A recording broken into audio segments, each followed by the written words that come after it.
Minister. That's a quick answer. Thank you, and it's very good to see you all again. I know we've had a number of engagements over the past year, so it's good to be able to engage once again. I understand you disagree with the reforms the government is pursuing, but I don't know that I haven't seen any evidence that it can be reduced absent reform from the circuits. Can I just deal with this? Because the reality is we've not actually been able to do this because there's been this consistent cap on sitting days. Judges have not been able to open up court days.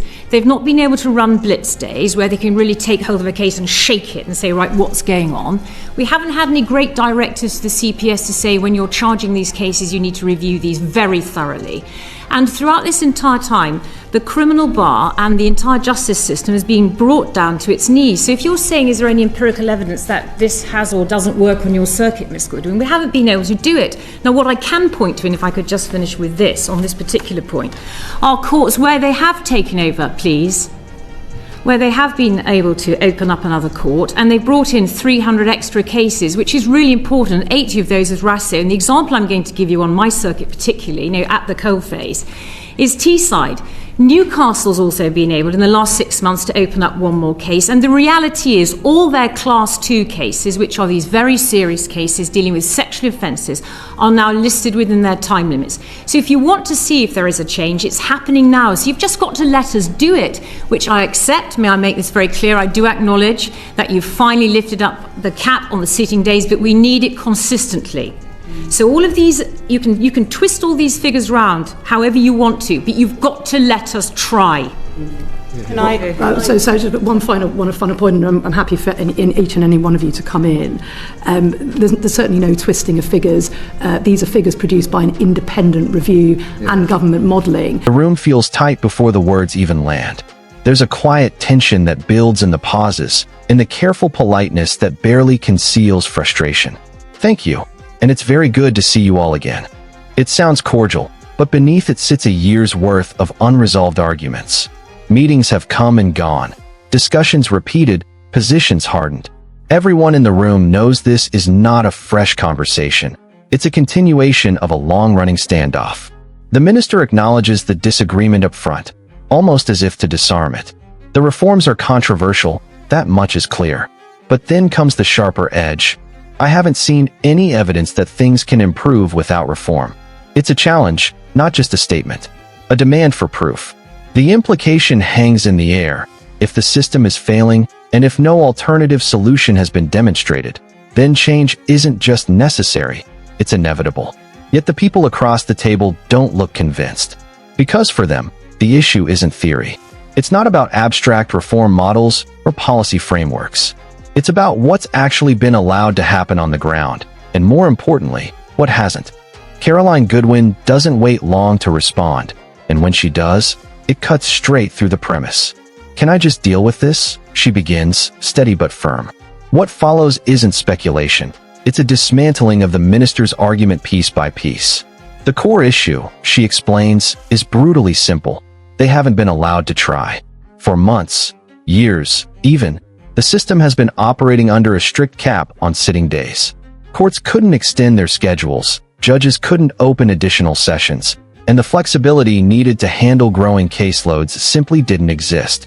Imagine trying to solve a backlog while being told you can't increase your working hours. That's the reality she's describing. And it doesn't stop there. The concept of blitz days, intensive sessions where cases are aggressively reviewed and progressed, has been effectively off the table. These are the kinds of tools that could move things forward quickly, that could break through stagnation. But without permission, without capacity, they remain ideas instead of actions. So when the minister asks for evidence, Goodwin's answer is immediate and cutting. How can you measure the success of something that has never been fully allowed to happen? The frustration deepens as Goodwin turns to another critical pressure point, the role of the CPS, the Crown Prosecution Service. In a functioning system, there's a constant feedback loop between charging decisions and court capacity. Cases should be carefully reviewed, filtered, and prepared with precision before they ever reach trial. But according to Goodwin, that hasn't been happening with the rigor required. We haven't had any great directives, she says, pointing to a lack of strong guidance at the charging stage. The The consequence? Cases enter the system without the level of scrutiny needed to ensure efficiency downstream. Weak or unrefined cases clog the pipeline, consuming time and resources that could be better spent elsewhere. And as this inefficiency compounds, the entire system begins to strain. It's not just a minor slowdown. It's structural pressure building from multiple directions at once. Courts are restricted, case preparation is inconsistent, and yet expectations remain high. The result is predictable but devastating. A justice system that isn't just struggling, but actively being pushed toward collapse. And throughout this entire time, Goodwin continues, her tone sharpening. The criminal bar and the entire justice system is being brought down to its knees. This isn't rhetorical exaggeration, it's a warning. The people who keep the system running, barristers, judges, clerks, are operating under conditions that are increasingly unsustainable.